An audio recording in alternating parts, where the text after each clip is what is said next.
Stop waiting for a hand that isn't coming. Your biggest problem isn't your lack of resources, your lack of money, or your lack of time. Your problem is your addiction to permission. You are waiting for the world to tell you it's okay to be great. You are waiting for your friends to agree with your vision. You are waiting for a sign. Here is your sign. Nobody is coming to save you. In the next hour, you will learn the brutal truth. The greatest version of your life requires you to be willing to walk alone. If you aren't ready to choose yourself first, turn this off now. If you are, let's begin. Chapter 1. The Sovereignty of Solitude. You were born alone. You will die alone. Every single thing that happens in between those 2 points, everything that relies on the presence, the approval, or the validation of others, is a calculated weakness. It is a leak in your power. It is a crack in your foundation. We live in a world that is terrified of being alone. We are a society addicted to the noise of other people. We have been conditioned to believe that solitude is a curse. We call it loneliness. We treat it like a disease that needs to be cured. But here is the brutal truth. Solitude is not your enemy. Solitude is your laboratory. It is the only place on earth where greatness is actually built. You have a choice. You can spend your life running away from the silence, chasing the comfort of the crowd, or you can realize that the crowd is where dreams go to die. The crowd is average. The crowd is mediocre. The crowd is designed to keep you at their level. When you are with others, you are performing. You are adjusting your frequency to match theirs. You are filtering your thoughts. You are diluting your intensity. But when you are alone, that is when the mask falls off. That is when the truth remains. In the silence, you finally meet the only person who can actually change your life. Look in the mirror. That is your leader. That is your soldier. You are the only constant. Think about the elite. Think about the top 1% of the 1%. They don't find their strength in a group setting. They find it at 3 a.m. While the rest of the world is wrapped in blankets, dreaming about things they will never have, the elite athlete is in the gym. It is cold. It is dark. It is quiet.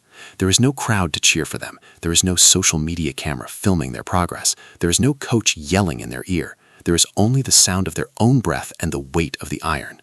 This silence, which most people find terrifying, the athlete finds intoxicating. Why? Because in that silence, there are no lies. You cannot lie to yourself when you are pushing through a set of heavy squats at 3 a.m. You either have the discipline or you don't. That's the key.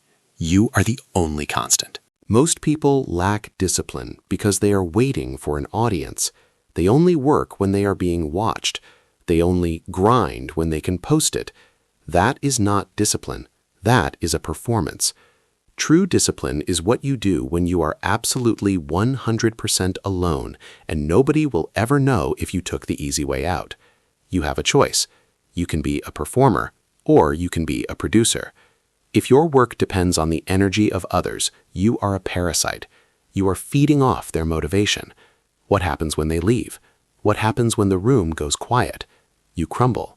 You stop. You fail. But when you master the sovereignty of solitude, you become your own power plant. You generate your own heat. You create your own light. You don't need their energy because you have realized that you are the only constant. It is time to purge the distractions. We have become a generation that cannot sit in a room for 10 minutes without checking a phone. Why? Because we are afraid of our own thoughts. We are afraid of the internal dialogue that tells us we are falling behind. We use the noise of others, social media, podcasts, music, gossip, to drown out the reality of our own lives. You need to stop. You need to turn off the noise. You need to sit in the silence until it becomes comfortable. You need to realize that every time you seek out a distraction, you are running away from your potential. Solitude is the laboratory where your distractions are purged and your focus is refined. It is where you find out who you really are when all the external layers are stripped away. Stop looking for teammates. Stop looking for a support system. A support system is often just a group of people who agree to be mediocre together. They provide comfort, and comfort is the slow death of ambition. You don't need a hand to hold. You need a mind that is sharp enough to cut through the bullshit. You need to realize that your greatest achievements will not be a team effort. Your greatest achievements will be the result of the hours, days, and months you spent working in total isolation. They will be the result of the decisions you made when there was nobody there to give you a pat on the back. You don't need their permission to be great. You don't need their likes to be valid. You don't need their company to be complete. You are the only constant. This is the sovereignty of solitude. It is the realization that you are the architect, the contractor, and the laborer of your own life. If the building falls, it's on you. If the building stands, it's because of you. This is a heavy burden, and that is exactly why most people avoid it. They want someone else to blame. They want a partner to share the failure with. But winners don't share the burden of failure. They own it. They thrive in the isolation because they know that independence is the ultimate form of strength. When you rely on no one can take your power away. When you expect nothing from anyone, you can never be disappointed. That's the key. You must start practicing the discipline of being alone. Set aside time every day where you are unreachable. No phone, no internet, no people. Just you and your work. Just you and your goals. Use this time to audit your life. Ask yourself the hard questions. Are you moving forward, or are you just busy? Are you leading, or are you following? Are you building an empire, or are you just decorating a cage? You will only find the answers in solitude. You will only find the strength to act on those answers when you realize that you don't need anyone's approval but your own. People will call you cold. They will call you antisocial. They will say you've changed. Let them talk. Their opinions are just more noise designed to pull you back into the crowd. They are terrified of your solitude because it reminds them of their own dependency. They see your independence as a threat to their comfort. Good. Let it be a threat. Your life is not a democracy. You do not need a vote to move forward. You have a choice. You can be liked by the crowd, or you can be respected by the mirror. You cannot have both. Solitude is where the vision is born. Solitude is where the character is forged. Solitude is where the winner is made. Embrace the silence. Own the isolation. Stop running from yourself and start building yourself. Everything you need is already inside you, waiting to be unleashed in the laboratory of the quiet hours. Remember this every time you feel the urge to reach out for someone else. People come and go. Friends change. Seasons pass. But through it all, through the wins and the losses, through the highs and the lows, there is only one person who will be there from start to finish. You are the only constant. You have mastered the silence. You have accepted that the path to greatness is a solo journey. But there is another trap waiting for you. It is the trap of looking for a green light from the world. It is the addiction to the okay. You have mastered your solitude. Now you must master your authority. Chapter 2. Permission is a prison. Chapter 2. Permission is a prison. Permission is a prison, and most of you are volunteering for life sentences.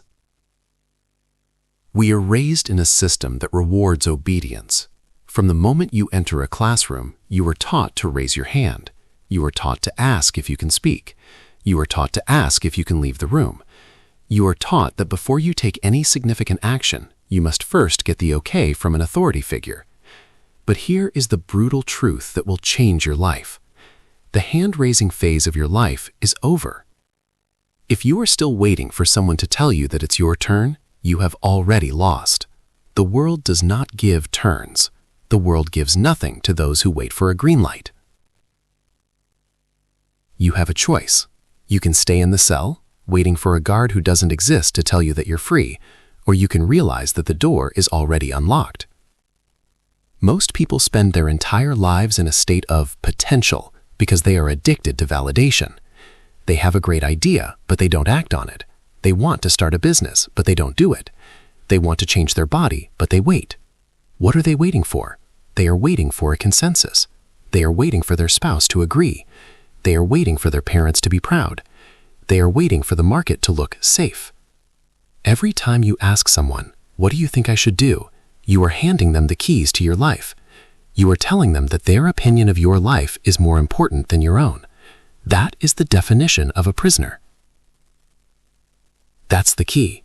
People don't ask for permission because they want advice. They ask for permission because they are afraid of responsibility. If you ask for permission and you fail, you can blame the person who gave you the green light. If you ask for permission and you succeed, you can share the credit. But a winner wants neither of those things. A winner wants the full weight of the failure and the full glory of the success. You don't need their permission to be wealthy. You don't need their permission to be fit. You don't need their permission to reinvent yourself. The door is already unlocked. Look at the visionaries. Look at the entrepreneurs who changed the world. Not one of them waited for a committee to approve their vision. Think about the visionary who sits in a boardroom and tells a group of experts that he wants to build something that has never been built before. What do the experts do? They laugh. They tell him it's impossible. They tell him it's too risky. They tell him he doesn't have the right credentials. A normal person, a prisoner of permission, would hear that no and go home. They would tell themselves, well, the expert said it can't be done, so I guess I shouldn't try. But the elite, the ones who win alone, they don't hear no. They hear a reflection of the other person's limitations. They realize that when someone says you can't do that, what they are really saying is, I couldn't do that. You must realize that most advice is just a projection of someone else's fear. When you ask for permission, you are inviting someone else's fear into your house. Why would you do that? Why would you let someone who is living a life they hate tell you how to live yours? It's not about their lack of belief in you. It's about your lack of discipline in yourself. If you had the discipline to trust your own vision, you wouldn't be asking for an opinion in the first place. The door is already unlocked. Stop waiting for a sign. Stop waiting for the right time. The right time is a myth created by cowards to justify their hesitation. The right time is whenever you decide to move. You don't need a certificate. You don't need a degree. You don't need an invitation. You don't need a yes from a single person on this planet to begin. In fact, if you are doing something truly great, you should expect a no. If everyone agrees with what you are doing, you aren't doing anything disruptive. You are just following the crowd, and the crowd is heading toward a cliff of mediocrity. You have been conditioned to think that self-authorized action is arrogant. They call it not being a team player. They call it being a loose cannon. Let them call you whatever they want. Names are the weapons of the stationary. They throw names at you because they can't throw obstacles in your way that you won't move through. Being self-authorized means you are the only judge and the only jury in the courtroom of your life. It means you make the decision, you execute the plan, and you accept the consequences. No excuses, no blaming, no seeking of comfort. You don't need their permission. You never did. It's time to perform a permission audit on your life. Look at your daily habits. How many things are you doing because you want to do them, and how many are you doing because you think you're supposed to? How many goals have you shelved because someone you respect told you they were unrealistic? Every shelved goal is a bar on your cell. Every supposed to is a chain on your leg. Break them. Break them now. Start doing the things that make people uncomfortable. Start making decisions without explaining yourself. If someone asks why you're doing something, you don't owe them a paragraph of justification. Because I decided to is a complete sentence. Transformation requires a total shift in how you view authority. You must become the ultimate authority in your own life. This doesn't mean you don't learn from others. It means you don't wait for them to validate you. You take the information you need, you filter it through your own vision, and you move. You are the captain of the ship. If the ship sinks, you go down with it. But if the ship reaches the new world, you are the one who plants the flag. You cannot plant a flag if you are still tied to the dock, waiting for the harbor master to give you a permit. The prison of permission is psychological. It is a ghost. It is a thin thread that you could break at any moment, but you have been told it is a steel cable. Stop believing the lie. Stop looking for someone to tell you that you are ready. You are ready when you say you are ready. You are capable when you decide to be capable. You are a winner the moment you stop asking for the world's consent to win. You don't need their permission to be the greatest version of yourself. The door is already unlocked. Walk through it. But be warned. Once you stop asking for permission, you will notice something strange. You will notice that the people who used to support you start to act differently. They liked you better when you were a prisoner like them. They liked you better when you needed their okay. When you start winning alone, you will realize that the tribe you thought you had was actually a weight you were carrying. Chapter 3. The Myth of Support. Chapter 3. The Myth of Support. The word support is one of the most dangerous words in the human language. It sounds warm, it sounds comforting, it sounds like a safety net. But for most of you, your support system is actually a sophisticated anchor. It is a weight designed to keep you at the same depth as everyone else in your circle. We are told from childhood that we need a team, that we need a community, and that we can't do it alone. But here is the brutal truth. Most people don't want you to fail, but they definitely don't want you to beat them. They want you to do well, as long as well is still within their shadow.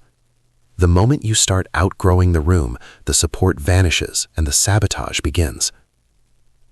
You have a choice. You can stay small enough to keep your friends, or you can become big enough to lose them. That's the key. Most of you are paralyzed because you are waiting for the people around you to understand your vision. You sit at dinner tables explaining your dreams to people who haven't left their hometown in 20 years. You share your multi-million-dollar business ideas with people who are struggling to pay their phone bills. You are looking for validation from people who don't even have the eyes to see what you see. Stop explaining yourself. They cannot see your vision. Why do you expect them to? Your vision was given to you, not them. It was placed in your mind, not theirs. When you show them the blueprint for your future and they tell you to be realistic, they aren't being mean, they are being honest. From where they are sitting, your dream is impossible. They are looking at the world through a lens of limitation, fear, and average expectations. When you describe the mountaintop, they can only see the mud at the bottom. You are speaking a language of growth to people who only understand the dialect of survival. Stop being frustrated that they don't get it. They cannot see your vision. It's not about their lack of love for you, it's about their lack of discipline in themselves. Think about your family. Think about the people who claim to love you most. When you tell them you're going to quit your secure job to chase a dream, they panic. They tell you to play it safe. They remind you of the risks. They bring up everyone else who failed. They tell you this out of a disguised form of love, but it is a poison nonetheless. Their support is actually a demand for you to stay predictable so that they can feel comfortable. If you change, it forces them to realize they haven't changed. If you win, it proves that their excuses for losing were lies. Your success is a mirror that shows them their own stagnation. To avoid looking in that mirror, they will try to pull you back into the bucket. That's the key. Most support is actually pity support. People love to support you when you are struggling. They love to be the one who gives you advice when you are down. It makes them feel superior. It makes them feel needed. But watch what happens when you stop struggling. Watch what happens when you start winning. Watch how fast the "I'm so happy for you" turns into "you've changed" or "don't forget where you came from." They liked the version of you that needed them. They hate the version of you that has outgrown them. You have to be okay with that. You have to be okay with being the only one who believes in the plan. They cannot see your vision. It's not about their opinion. It's about your discipline. If you need their cheerleading to keep going, you are a fragile athlete. A real champion performs in an empty stadium just as hard as they do in a sold-out arena. If your motivation is tied to the likes, the comments, or the attaboys from your social circle, you are at their mercy. The moment they stop clapping, you stop running. That is a loser's mindset. You must develop a radical self-sufficiency. You must become your own coach, your own fan club, and your own critic. You must reach a point where the silence of others doesn't bother you because your internal voice is louder than the world's indifference. Stop announcing your goals to small-minded people. This is a behavioral instruction you must follow starting today. Go dark. Stop telling your support system what you're about to do. When you announce your goals, you get a hit of fake dopamine. You feel like you've already achieved something just because people said good job. It drains the hunger you need to actually do the work. Keep your mouth shut and work in the shadows. Let your results be the first time they hear about your progress. By the time they realize you've changed, you should be so far ahead that their opinions can't even reach you. Realize that the higher you go, the thinner the air becomes. There are fewer people at the top for a reason. Most people can't handle the pressure, the isolation, and the weight of responsibility. If you are waiting for a crowd to join you on the climb, you will stay at the base of the mountain forever. You must be willing to hike the trail alone. You must be willing to spend Friday nights working while everyone else is out supporting each other at a bar. You must be willing to be the weird one, the obsessed one, the lonely one. It's not about being lonely. It's about being focused. They cannot see your vision. This chapter is your permission to stop caring about their lack of support. It is your permission to stop feeling guilty for leaving people behind. Growth is a filter. It naturally separates those who are willing to do the work from those who are only willing to talk about it. If people drop out of your life because you became disciplined, let them drop. They weren't your support system. They were your stagnation system. You don't need a team to start. You don't need a partner to win. You don't need a pat on the back to keep moving. You are the source of your own power. That's the key. The only support you actually need is the support of your own daily habits. If your habits support your goals, the world's opinion is irrelevant. If your discipline is unshakable, the crowd's silence is a compliment. It means you are doing something they can't understand. It means you are breaking the mold. It means you are finally choosing yourself first. Stop looking for a hand to hold and start looking for a mountain to climb. The journey of the self-made is a solo flight. It is quiet. It is intense. It is demanding. But the view from the top is only accessible to those who are brave enough to leave the support of the ground behind. You have a choice. You can be understood by the average, or you can be a mystery to them while you win. They cannot see your vision, and they don't need to. Now that you've cut the tether of support, you are going to face a new challenge. When you stop looking for support, people will start to look at you with resentment. You will be criticized. You will be judged. You will be called arrogant. Mastering the solo journey means mastering the reaction of others to your success. Chapter 4. Master the Art of Being Disliked. Chapter 4. Master the Art of Being Disliked. You are addicted to being liked. It is a chemical addiction. It is a social cage. Most of you are living a diluted, watered-down version of your life because you are terrified of someone, somewhere, thinking poorly of you. You want to be the nice guy. You want to be the reliable one. You want to be the person that everyone at the office or in the family speaks well of. But here is the brutal truth. If everyone likes you, it is because you are not doing anything significant. If everyone likes you, it's because you are no threat to anyone's comfort. If everyone likes you, it's because you are average. You have a choice. You can be popular or you can be powerful. You cannot be both.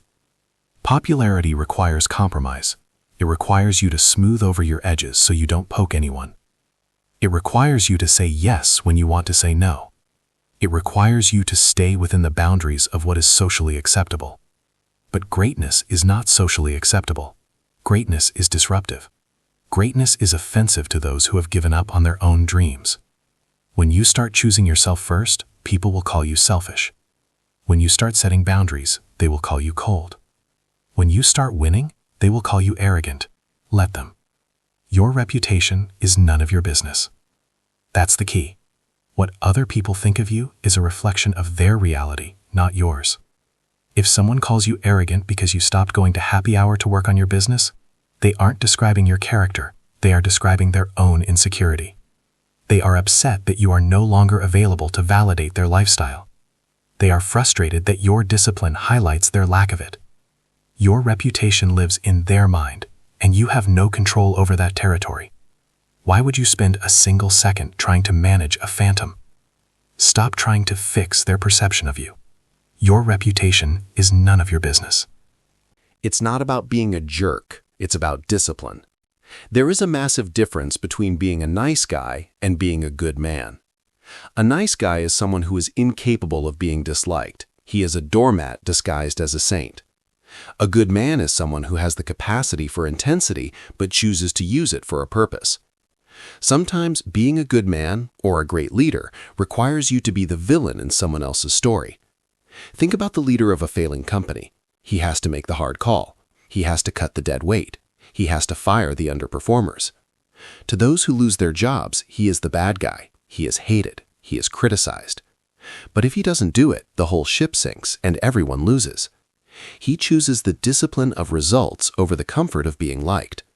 He knows that his job isn't to be popular. His job is to win. You must develop a social callus.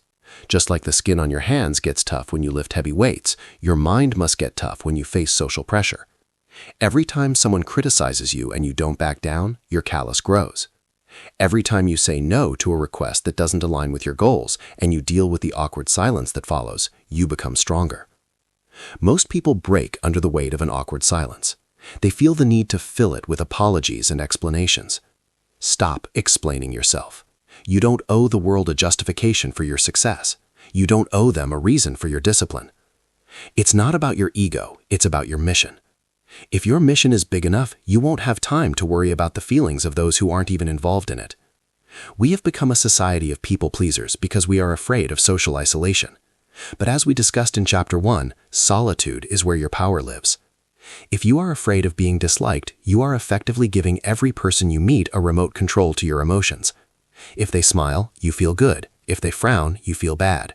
You are a puppet. To unleash the power of winning alone, you must cut the strings. You must reach a point where a compliment doesn't puff you up and an insult doesn't pull you down. Both are external noise. Your reputation is none of your business. Transformation requires you to shed the need for approval. This is a behavioral instruction. Next time someone asks you to do something that distracts from your work, say no without an excuse. Don't say, "I wish I could, but..." Don't say, "maybe next time." Just say, "No, I can't do that." Watch how they react.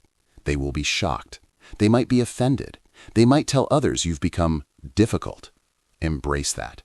Being difficult usually just means you have standards that others find inconvenient.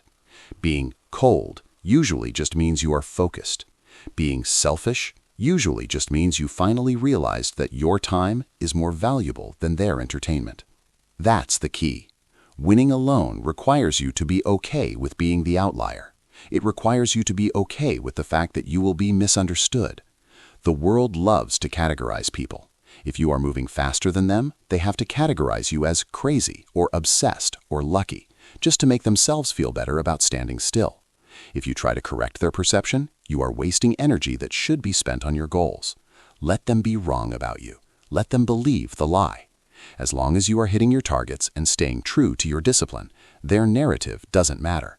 You have a choice.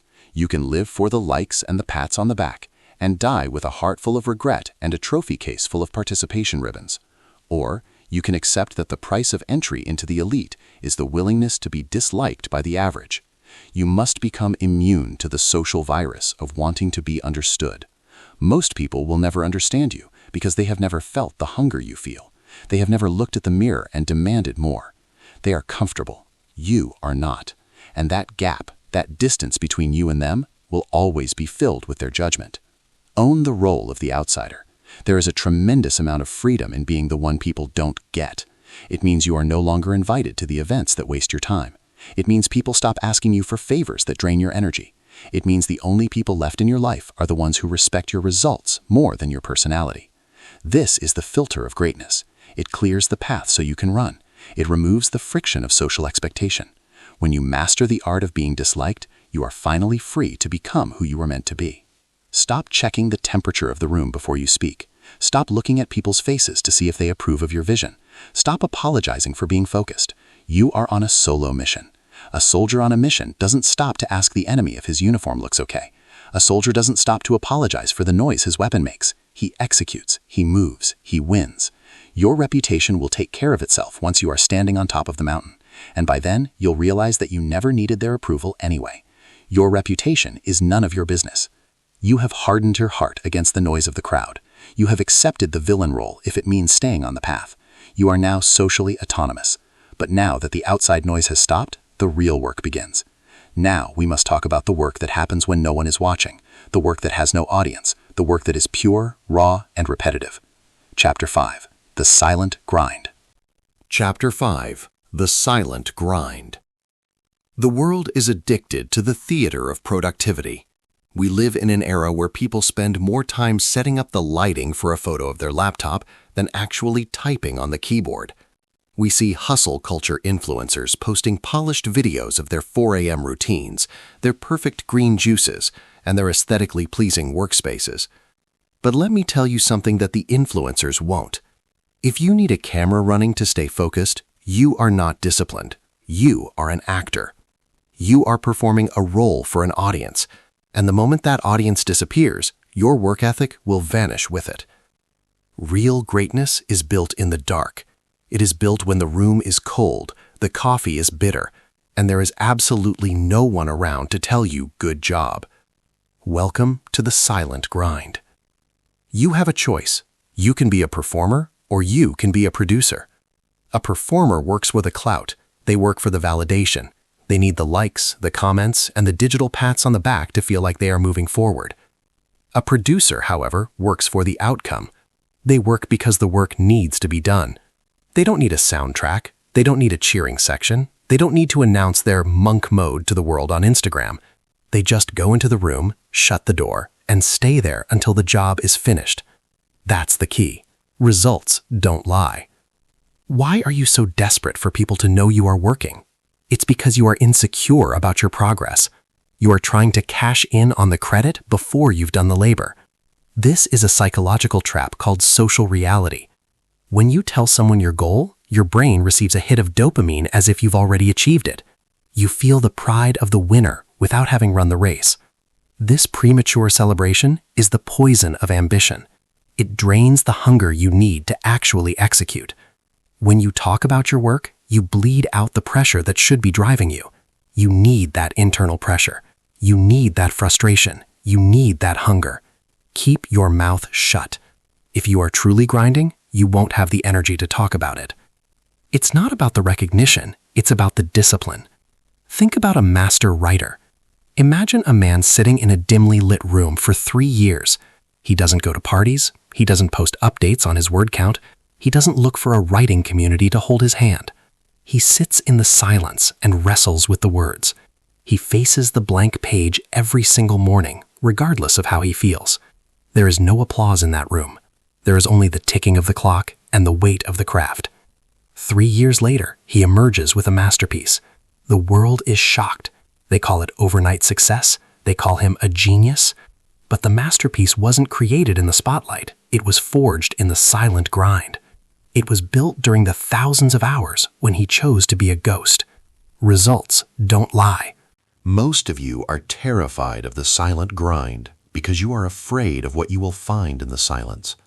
When there is no music, no podcasts, no notifications, and no audience, you are forced to confront the quality of your own mind. You are forced to see your own laziness, your own distractions, and your own lack of skill. The silent grind is the ultimate truth teller. It reveals whether you are actually a lion or just someone wearing a costume. You don't need their permission to disappear. You don't need a public declaration of your intentions. You just need to be brave enough to be invisible for a while. That's the key. The silent grind is a filter. It separates the hobbyists from the professionals. A hobbyist does the work when the environment is right and the mood is high. A professional does the work because it is a requirement of their existence. If you are waiting for the perfect conditions to start your grind, you will be waiting forever. The silent grind is unsexy, it is repetitive, it is boring. It consists of doing the same difficult tasks over and over again until you reach mastery. Most people quit during the boring phase. They want the excitement of the launch, but they can't handle the monotony of the maintenance. But discipline is the ability to find intensity in the monotony. Results don't lie. It's not about the aesthetic, it's about the output. I want you to look at your workspace right now. Is it a place of work or is it a set for a photo shoot? If you are spending more than 5 minutes organizing your desk before you start, you are procrastinating. If you are spending 30 minutes picking the perfect playlist, you are procrastinating. The silent grind requires nothing but your presence and your will. It is a raw industrial process. Stop trying to make it look pretty. It's supposed to be gritty. It's supposed to be hard. It's supposed to be lonely. Transformation requires a blackout period. This is your behavioral instruction. For the next 90 days, go dark. Stop posting your workouts. Stop talking about your business plan. Stop telling people about the book you're reading. Do the work in total secrecy. Let your friends think you've disappeared. Let them wonder what happened to you. While they are speculating, you are building. While they are talking, you are executing. When you finally emerge, you won't need to explain anything. Your transformation will be so radical that it will speak for itself. You won't have to tell them you've been working. They will see it in your eyes, in your bank account, and in your character. You must learn to love the silence. The silence is where your intuition speaks. The silence is where your focus sharpens. The silence is where you build a relationship with yourself that is based on integrity rather than image. When you can work for hours without a single person knowing, you have reached a level of mental toughness that 99% of people will never understand. You have moved past the need for external validation and into the realm of internal mastery. You have realized that the only person you ever need to impress is the person you see in the mirror at the end of the day. If you can't work alone, you can't win alone. If you need the crowd to keep you moving, you will always be limited by the crowd's pace. But when you master the silent grind, you can set your own speed. You can go as fast and as far as your discipline allows. You are no longer tethered to the expectations or the attention spans of others. You are a ghost in the system, moving toward your goals with a quiet, unstoppable intensity. Stop looking for the spotlight. The spotlight is blinding. It makes it hard to see the work. Seek the shadows. Seek the quiet. Seek the hours where no one is looking. Do the unsexy work. Do the hard work. Do the work that doesn't get a like.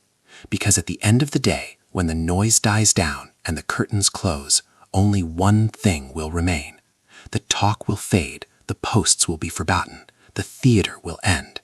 But your progress, your growth, your results, those are permanent. Results don't lie. You have mastered the work in the dark. You have learned to grind without an audience. You are building your empire in silence. But as you climb higher, you will encounter the greatest enemy of all. Not a person, not a crowd, but a mindset. It is the temptation to blame your struggles on your circumstances. It is time to eliminate the last shred of weakness from your spirit. Chapter 6. Kill the victim. Chapter 6. Kill the victim. There is a parasite living inside your mind. It is subtle. It is quiet. It is incredibly persuasive. It is the voice of the victim.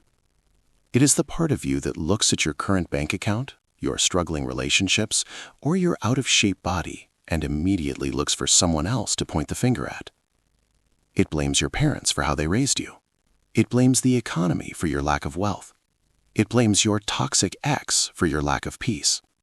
It blames your genetics for your lack of fitness. This voice feels good because it provides instant relief. If it's someone else's fault, then you don't have to do the work to fix it.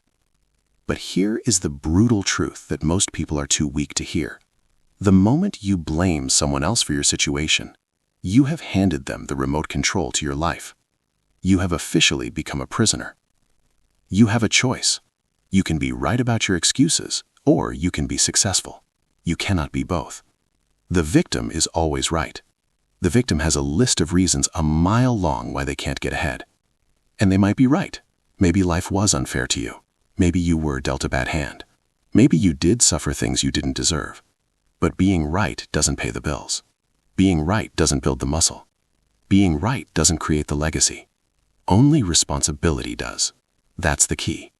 Own the failure. Why are you so comfortable in your misery? It's because the victim mindset is a safe haven for cowards. When you are a victim, the world owes you something. You feel entitled to pity. You feel entitled to a handout. You feel entitled to be average. But the elite, the ones who win alone, know that the world owes them absolutely nothing. The world doesn't care about your why me story. The universe is indifferent to your tears. The only thing that moves the needle is action. It's not about your past, it's about your discipline. If you want to unleash the power of winning alone, you must commit a cold-blooded murder today. You must kill the victim inside of you. It's not about whose fault it is, it's about whose responsibility it is. This is a fundamental law of power. Fault looks backward, responsibility looks forward. Imagine someone crashes their car into your house. It is 100% their fault. They were reckless. They were wrong. But if you sit in the wreckage for the next 10 years waiting for them to come back and fix it, you are the one living in a broken house. It is your responsibility to rebuild, regardless of who caused the damage. Most of you are sitting in the wreckage of your lives, crying about who hit you, while your life passes you by. Stop waiting for an apology from the world. Stop waiting for the person who hurt you to realize their mistake. They might never realize it. They might never care. You must own the failure of your current situation and decide that you are the only one with the power to fix it. Think about the most successful people you know. Not one of them has a victim story as their primary narrative. They have origin stories. They took the trauma, the poverty, the betrayal, and the heartbreak, and they used it as high-octane fuel. They realized that their pain was actually a gift. It was a weight they could lift to get stronger. When you are a victim, your pain is a crutch. When you are a winner, your pain is a weapon. You have a choice. You can use your past to justify why you are lazy today, or you can use your past to ensure you never have to live that way again. That's the key. Own the failure. Transformation requires a radical shift in your internal dialogue. This is your behavioral instruction. Every time you catch yourself starting a sentence with, "I can't because," or "if only they had," you must stop mid-sentence. Correct yourself. Instead of saying, "I can't start a business because the economy is bad," say, "I haven't started a business because I haven't prioritized learning the skills yet." Instead of, "I'm unhappy because my partner is difficult," say, "I am unhappy because I haven't set the proper boundaries or developed the internal peace to handle conflict." Do you feel the difference? The first version makes you a helpless leaf in the wind. The second version puts you in the driver's seat. It gives you something to do. It's not about being perfect. It's about being in control. When you take 100% responsibility for everything in your life, even the things that aren't your fault, you gain 100% control over your future. This is the ultimate cheat code of the self-made. If you are the problem, you are also the solution. If the external world is the problem, you are screwed.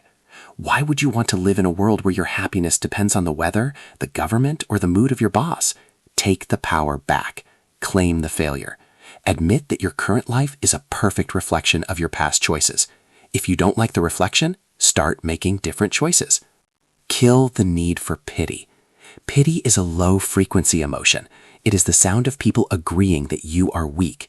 When people pity you, they are confirming that they don't think you are capable of overcoming your situation. Stop seeking it. Stop posting your problems on social media looking for thoughts and prayers. Stop telling your sad story to anyone who will listen. When you win alone, you don't need pity. You need results. You need the cold, hard satisfaction of knowing that you crawled out of the pit by yourself. There is a pride that comes with being self-rescued that the coddled will never understand. That's the key. Winning alone means being your own hero. Heroes don't complain about the villain being mean. They sharpen their swords. They don't wait for a rescue party. They find a way out. This is the discipline of the mind. It's not about the trauma. It's about the discipline to move past it.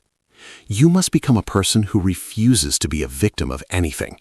Not a victim of your mood, not a victim of your circumstances, not a victim of your past. You are the commander. You are the authority. You have a choice. You can spend the rest of your life as a victim of your biography, or you can start writing a new chapter where you are the conqueror. The victim mindset is a death sentence for your potential. It will keep you small, bitter, and broke. It will drive away high-value people and attract other victims who will help you polish your excuses. Is that what you want? Or do you want the power that comes with total ownership? Do you want the freedom that comes when you realize that no one can stop a person who takes responsibility for their own success? Stop looking for someone to blame. The search is over. The person responsible for your life is looking back at you in the mirror. Grab that person by the collar and tell them that the excuses are finished. The pity party is over. The victim is dead. From this moment forward, every win is yours and every loss is yours. You have the wheel. You have the power. You have the responsibility. Own the failure, because once you own it, you finally have the power to change it. You have killed the victim. You have taken 100% responsibility for your life. You are standing in the wreckage, ready to rebuild. But as you begin to build, the world will try to confuse you. It will offer you 1,000 opinions and 1,000,000 different paths. To stay on the solo journey, you must learn to ignore the external noise and listen to the only voice that truly matters. Chapter 7. Your intuition is the only law. Chapter 7. Your intuition is the only law. The world is a marketplace of unsolicited opinions. Everywhere you look, someone is trying to sell you their map of reality. You are bombarded with expert advice, proven strategies, and guaranteed paths to success. We have been conditioned to believe that someone else always knows better than we do. We hire consultants to tell us how to run our businesses. We read books to tell us how to raise our children. We look at influencers to tell us how to feel. But here is the brutal truth. Most of the people giving you advice have never been where you want to go. They are recycling mediocre theories and passing them off as wisdom. If you want to win alone, you must realize that there is only one authority in your life. There is only one compass that actually works. Trust the gut. You have a choice. You can be a student of the world's noise, or you can be a master of your internal signal. Most people are terrified of their own intuition because intuition carries responsibility. If you follow an expert's advice and you fail, you can blame the expert. But if you follow your gut and you fail, the failure is yours. That is why the average person would rather be wrong with the crowd than right by themselves. But you are not average. You are here to choose yourself first. And choosing yourself means trusting the biological primal intelligence that lives beneath your skin. Trust the gut. That's the key. Intuition is not a mystical, magical feeling. It is the highest form of intelligence.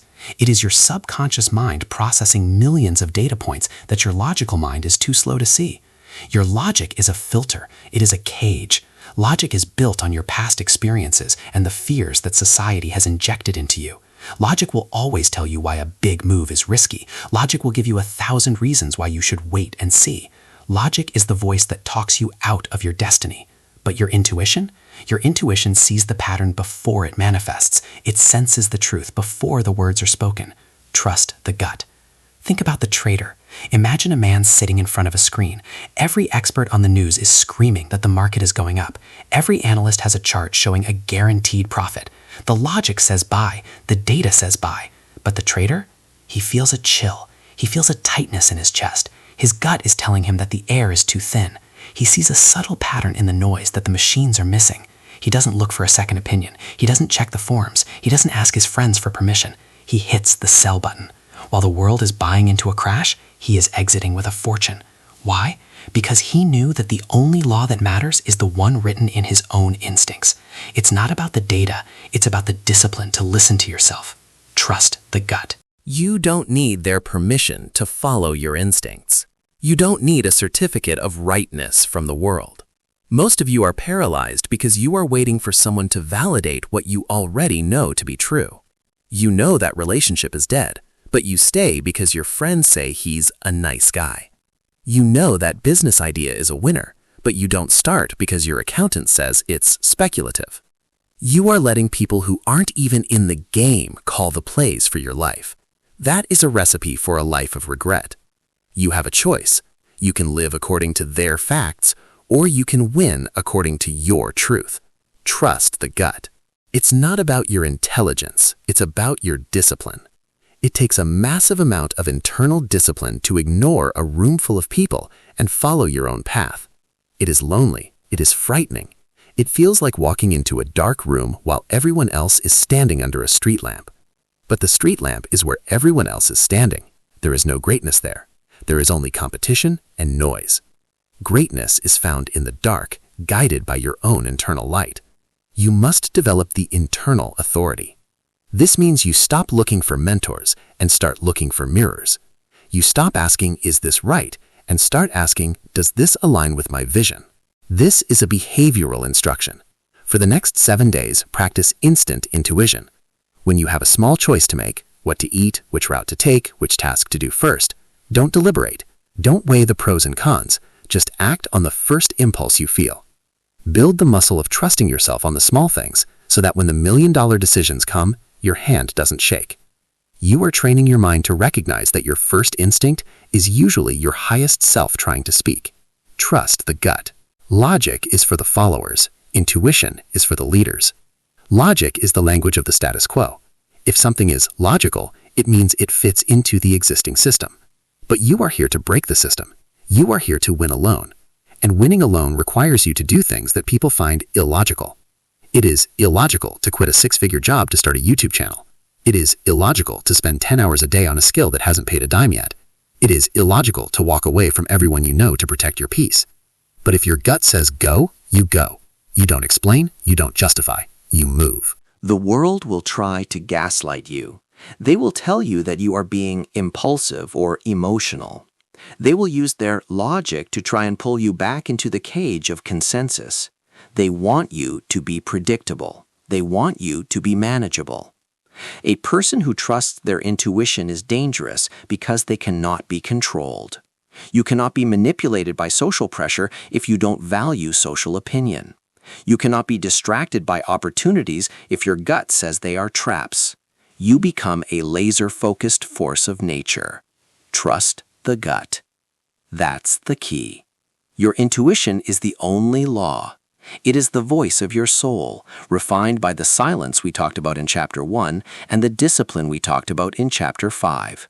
It is the result of your silent grind. The more work you do in the dark, the clearer your internal signal becomes. You start to see things before they happen. You start to sense energy before people speak. You become the predator, not the prey. You have a choice. You can spend the rest of your life as a student of other people's mistakes, or you can become the architect of your own victory. Stop looking for a how-to guide and realize that you are the guide. The answers are not in this audiobook. The answers are not in the comments section. The answers are not in the latest research. The answers are already inside you, buried under the layers of other people's expectations. Strip the layers away. Silence the critics. Kill the experts in your mind. Trusting yourself is the ultimate form of choosing yourself first. It is the highest expression of self-reliance. It is the moment you stop being a passenger in the car of life and finally grab the steering wheel. It doesn't matter if the road is unmapped. It doesn't matter if the weather is bad. It doesn't matter if no one is following you. You have the only map you will ever need. You have the only compass that matters. Listen to the signal. Ignore the noise. Trust the gut. You have reclaimed your internal authority. You are moving with a quiet, instinctive power that the world cannot understand. You are finally listening to yourself. But mental authority is only one half of the equation. To truly win alone and stay free, you must secure the perimeter of your life. You must turn your mental autonomy into physical reality. Chapter 8. Financial and Mental Autonomy. Chapter 8. Financial and Mental Autonomy. You think you are free. You walk around, you make choices, you buy things, and you tell yourself that you are the master of your destiny. But let's look at your life. If you have to show up to a place you hate, at a time you didn't choose, to work for a person you don't respect, just to pay for a car you don't need, and a house you can't afford, you are not free. You are a high-functioning slave. You have traded your life for a set of shiny handcuffs. True freedom is not about the ability to buy whatever you want. It is about the ability to walk away from whatever you don't want. To win alone, you must secure the perimeter. You must achieve total autonomy, both in your bank account and in your mind. Buy your freedom. You have a choice. You can live for status, or you can live for sovereignty. Status is the drug of the insecure. It is the desire to look successful in the eyes of people who are also struggling. Sovereignty is the reality of the elite. It is the ability to own your time, your energy, and your decisions. Most of you are broke because you are trying to act rich. You are buying liabilities to impress people who aren't even looking at you. Every time you take on debt for a consumer good, you are signing a contract that says someone else owns your labor for the next 5 years. You are trading your future hours for a temporary hit of social validation. That's the key. Buy your freedom. Financial autonomy is the bedrock of mental autonomy. It is very hard to stay disciplined and choose yourself when you are one missed paycheck away from homelessness. If you are desperate for money, you are easy to control. You will compromise your values for a promotion. You will swallow your pride when a boss insults you. You will stay in a toxic environment because you are addicted to the salary. Money is not just currency. It is a shield. It is go-away money. It is the capital that allows you to tell the world to leave you alone while you build your empire. If you don't own your finances, you don't own your mind. Buy your freedom. Think about the two paths. Imagine two men. The first man buys the luxury car on credit the moment he gets a raise. He wants everyone at the stoplight to know he's made it. He's trapped. He has to work twice as hard now just to maintain the image. He is a prisoner of his own lifestyle. Now imagine the second man. He gets the same raise, but he stays in his modest apartment. He drives the old car. He eats the same simple meals. His peers laughed at him. They call him cheap. They call him boring. But while they are spending their capital on depreciating toys, he is investing his capital into assets. He is buying back his time. 2 years later, he quits his job to work on his own business full-time. He doesn't need a loan. He doesn't need a partner. He has the discipline to live below his means so he can live above his circumstances. It's not about the money. It's about the discipline.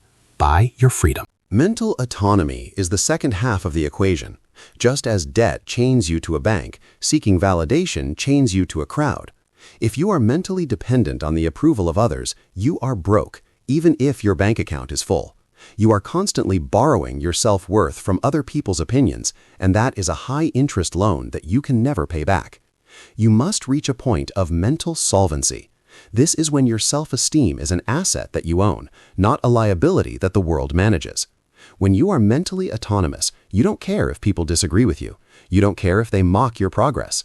Your internal value is fixed, and the market of social opinion cannot crash it. That's the key. To win alone, you must become a sovereign individual. This is a behavioral instruction. Perform a life audit. Look at your expenses and look at your influences. Where is your power leaking? Every subscription you don't use is a leak. Every debt you carry is a leak. Every person you spend time with who drains your energy is a leak. Plug the leaks. Cut the unnecessary costs. Sacrifice the status symbols today so you can own your soul tomorrow. Start building a freedom fund. This is not a savings account for a rainy day. This is a war chest for your independence. Every dollar in that fund is a minute of your life that you've bought back from the system. Stop buying things to treat yourself. You aren't treating yourself. You are sabotaging yourself. You are trading your long-term autonomy for a short-term distraction. Real self-care is not a shopping spree. It is the discipline to secure your future. Real self-love is the ability to say, I don't need that, because you know what you truly need is to be untouchable. If you are serious about winning alone, you must be willing to look poor for as long as it takes to become truly free.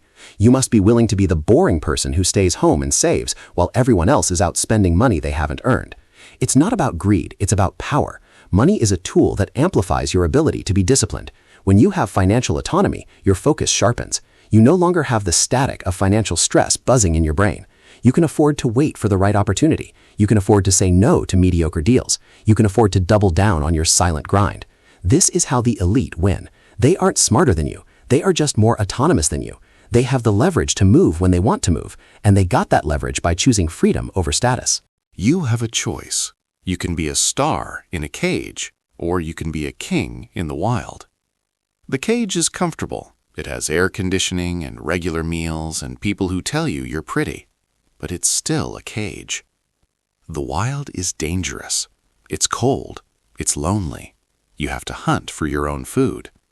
But in the wild, you are the authority. In the wild, you are the only one who decides which way you run. The price of that freedom is the discipline to build your own infrastructure. Buy your freedom. Don't wait for the economy to change. Don't wait for the government to help you. Don't wait for a miracle. A miracle is just the result of a disciplined person who secured their autonomy while everyone else was distracted. Start today. Audit your life. Kill your debt. Kill your need for status. Build your war chest. Reclaim your mind. Once you own your finances and your thoughts, you are no longer a subject of the world. You are a sovereign state of one. And a sovereign state doesn't ask for permission to prosper. You have secured your autonomy. You are financially and mentally fortified. You are no longer a slave to the system or the crowd. But as you become more powerful, you will realize that your greatest work requires a level of intensity that cannot be sustained in the presence of noise. To reach the final stage of greatness, you must learn to disappear. You must enter the phase where the world loses sight of you so that you can find the truth of your potential. Chapter 9. The Ghost Phase. Go dark. Chapter 9. The Ghost Phase. Go dark. The world is obsessed with presence. We are told to be seen, to be heard, and to stay relevant. We are told that if we aren't posting, we don't exist. If we aren't at the party, we're forgotten. If we aren't responding to every text within 30 seconds, we're being rude. But here is the brutal truth. Constant visibility is the enemy of radical transformation. You cannot rebuild your life while everyone is watching the construction. You cannot change your internal software while the system is still running at full capacity for an audience. To become something entirely new, you must be willing to become a ghost. You must enter the ghost phase. You must go dark. You have a choice. You can stay relevant to others, or you can become unrecognizable to yourself. You cannot have both. Relevance is a trap for the average. It requires you to maintain the version of you that everyone already knows and likes. But that version of you is the one that is currently stuck. That version of you is the one that lacks the discipline you crave. To kill that version and birth a winner, you need the privacy of the shadows. You need a season of absolute isolation. That's the key. Go dark. Why are you so afraid of being forgotten? It's because your ego is fed by the attention of people who don't even matter. You are leaking energy every time you check your notifications. You are leaking power every time you explain your current situation to a friend. Every update you give to the world is a withdrawal from your focus account. A caterpillar doesn't transform into a butterfly in the middle of a busy sidewalk. It hides. It builds a cocoon. It goes through a messy, violent, and completely private metamorphosis. It disappears as a worm and emerges as something that can fly. If the caterpillar tried to stay relevant to the other worms, it would never leave the ground. It's not about your social life, it's about your discipline. Go dark. Think about the student who finally gets tired of being average. Imagine a young man in his early 20s. His friends are out every Friday night. They are drinking, they are chasing temporary pleasures, and they are spending money they don't have. They call him, they text him, they tell him he's missing out. But this student has a vision. He deletes his social media, he changes his phone number, he stops answering the door. For one solid year, he becomes a ghost. He spends 14 hours a day mastering a high-value skill. Coding, trading, writing, engineering, it doesn't matter what it is. He lives on simple food, he sleeps on a simple bed. His friends think he's depressed, they think he's lost it.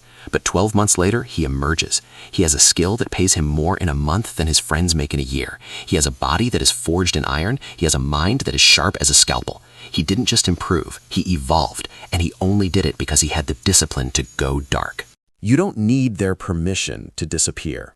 You don't owe anyone an explanation for your absence.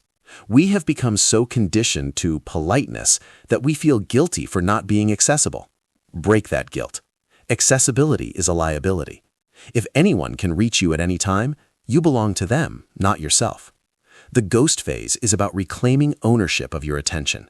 It is about a tactical withdrawal from the noise of society so that you can hear the frequency of your own potential. That's the key. Go dark. It's not about being mean, it's about being focused. This is your behavioral instruction. Identify the noisemakers in your life, the apps that steal your time, the friends who only call to complain, the family members who demand your energy for their drama. Cut them off. Not tomorrow, not next week, now. You don't need to make a departure announcement. You don't need to post a taking a break from social media status. That's just another cry for attention. Just stop. Close the laptop, silence the phone. Put your head down and work. If it's important, it will find you. If it's not, it will fade away, and you need it to fade away. The ghost phase is where the real work of the silent grind happens. It is the intensification of everything we have discussed. In the dark, your senses sharpen. In the dark, the static of other people's opinions disappears. You begin to see your goals with a level of clarity that is impossible in the light of social validation. You begin to move with a cold, calculated efficiency. You aren't doing it for the gram. You aren't doing it for the flex. You are doing it because you have finally realized that your life is a solo mission. Go dark. transformation requires a period of zero input. For the next few months, stop consuming the opinions of the world. Stop watching the news. Stop listening to the gossip. Stop following the influencers who make you feel like you aren't enough. The only input allowed is the information you need to win. Read the technical books. Listen to the high-level mentors. Study to masters. But other than that, let the world go silent. You are in the cocoon. You are liquidating your old self to build a new one. This process is supposed to be private. It is supposed to be intense. Most people will never enter the ghost phase because they can't handle the social death. They are so afraid of being out of the loop that they stay in the loop until they die, average, broken, and forgotten anyway. But the elite know that the loop is a circle that leads nowhere. To get somewhere new, you have to step out of the circle. You have to be okay with people talking behind your back. You have to be okay with being the subject of rumors. You have to be okay with being the guy who vanished. Because you aren't just vanishing, you are ascending. That's the key. The ghost phase is temporary, but the results are permanent. You aren't going to stay in the dark forever. You are going into the dark to prepare for the light. When you eventually emerge, you won't have to tell people you've changed. You won't have to explain your new tax bracket. You won't have to justify your new confidence. It will be radiating off you. You will be a different species. The people who knew the old you will be confused. They will look for the weaknesses they used to exploit, and they will find nothing but armor. They will look for the hesitation they used to recognize, and they will find nothing but intent. You have a choice. You can be a public failure, or you can be a private success who eventually becomes an undeniable force. Stop being afraid of the shadows. The shadows are where the iron is forged. The shadows are where the strategy is perfected. The shadows are where the winner is born. Turn off the lights, close the door, silence the world. It is time to do the work that only ghosts can do. Go dark. You have disappeared. You have mastered the isolation of the ghost phase. You have rebuilt your mind and your body in the absolute silence of the shadows. You are now the strongest version of yourself that has ever existed. You are ready to emerge. But as you step back into the light, you must realize that this isn't a finish line. This is a new beginning. You have won alone. Now you must learn how to stay on the throne. Chapter 10. The Throne of the Self-Made. Chapter 10. The Throne of the Self-Made. You have emerged from the shadows. You have survived the ghost phase. You have killed the victim, mastered the art of being disliked, and secured your autonomy. You are now standing on a peak that most people will only ever see in their dreams. You look around and you realize something profound. It is quiet up here. There is no crowd. There is no applause. There is only the wind and the horizon. This is the moment where most people fail for the final time. They reach the top. They see the isolation, and they get scared. They start looking for a way back down to the safety of the crowd.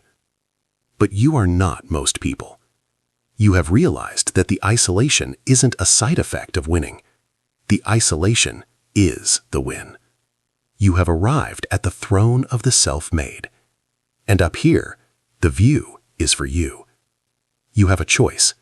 You can let your success make you soft, or you can let your success make you sovereign. Most people suffer from what we call the arrival fallacy.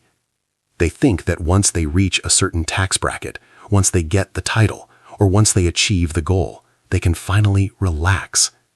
They think they can go back to being average because they've earned it. But that is a lie.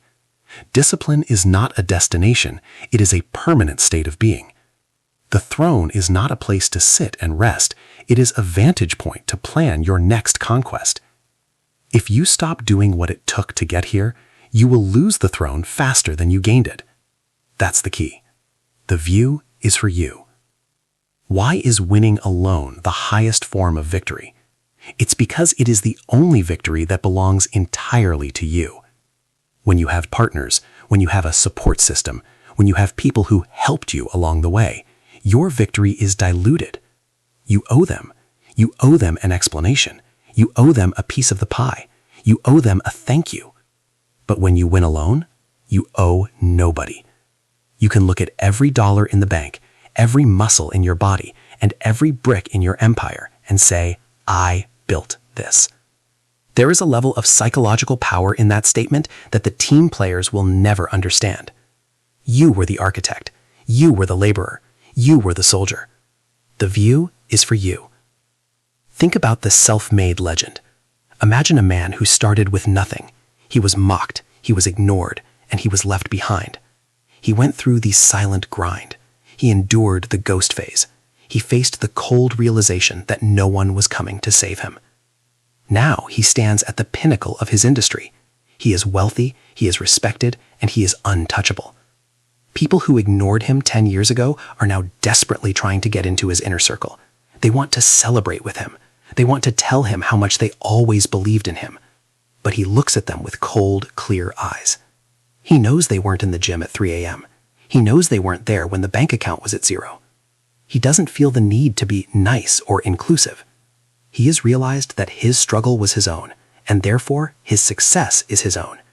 He doesn't need to share the view with people who weren't willing to climb the mountain. It's not about arrogance. It's about integrity. This is your behavioral instruction. Do not apologize for your success. Do not downplay your achievements to make average people feel comfortable. When people ask how you did it, don't give them a humble answer about luck or being in the right place. Tell them the truth. Tell them you worked harder than everyone else.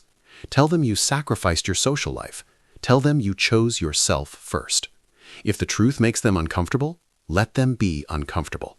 Your job isn't to manage their feelings. Your job is to occupy your throne.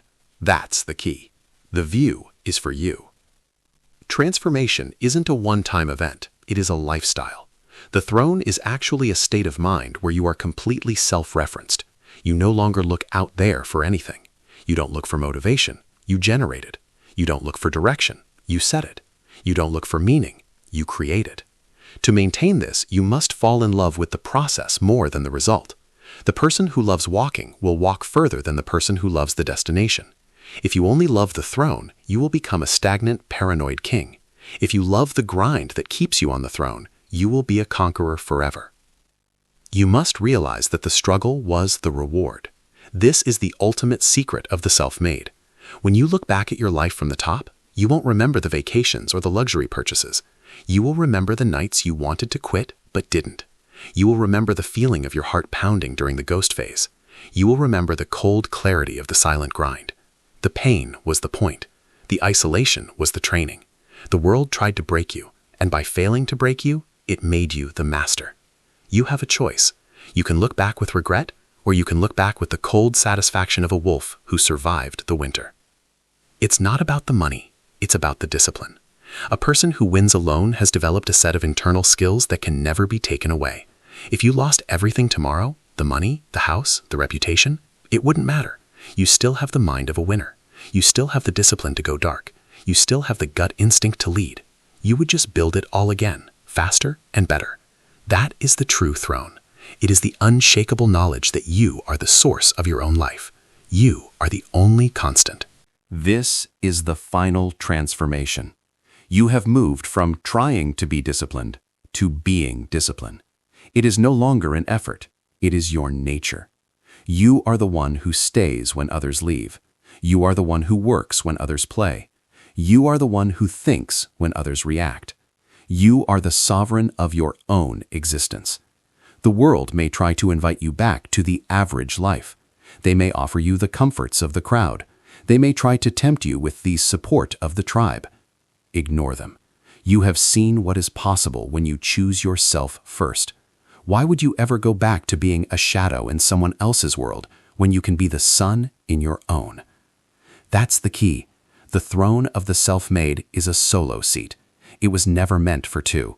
It was forged in the fire of your own individual will. Own it. Protect it. Expand it. Never look down with longing. Only look down to see how far you've come. And then turn your gaze back to the horizon. There are always more mountains. There are always more conquests. But no matter how far you go, never forget the brutal truth that got you here. Nobody was coming to save you. You saved yourself. You chose yourself. You won alone. Stop looking for the end. There is no end. There is only the next level of the game. You have mastered the self-discipline mindset. You have unleashed the power. Now, live it. Every second, every day, every year. Because in the end, when all is said and done, the only thing that will matter is that you had the courage to walk the path that others were too afraid to see. The view is for you. You have the blueprint. You have the mindset. You have the throne. The training is complete. But before we part ways, there is one final word that must be etched into your soul. It is the summary of everything we have built. It is the final challenge to your new life. Closing. The final call to action. Look at yourself. Really look. The person who started this audiobook is dead. That version of you, the one who waited for permission, the one who cried for support, the one who feared being disliked, is gone. You have killed the victim. You have embraced the silence. You have secured your own sovereignty. But knowledge is not the trophy. Execution is. The world doesn't care what you know. It only cares what you do with what you know. You are now armed with the most dangerous weapon on earth, a disciplined mind that is willing to win alone. Do not waste this power. My challenge to you is this. Starting the very second this audio ends, I want you to act. No more research, no more planning, no more talking. Disappear into your work. Go dark. Let your results scream while you stay silent. Choose yourself first, not just today, but every single day for the rest of your life. The path is clear. The door is unlocked. The throne is waiting. Go out and prove yourself right. This is Bookmint. Now, get to work.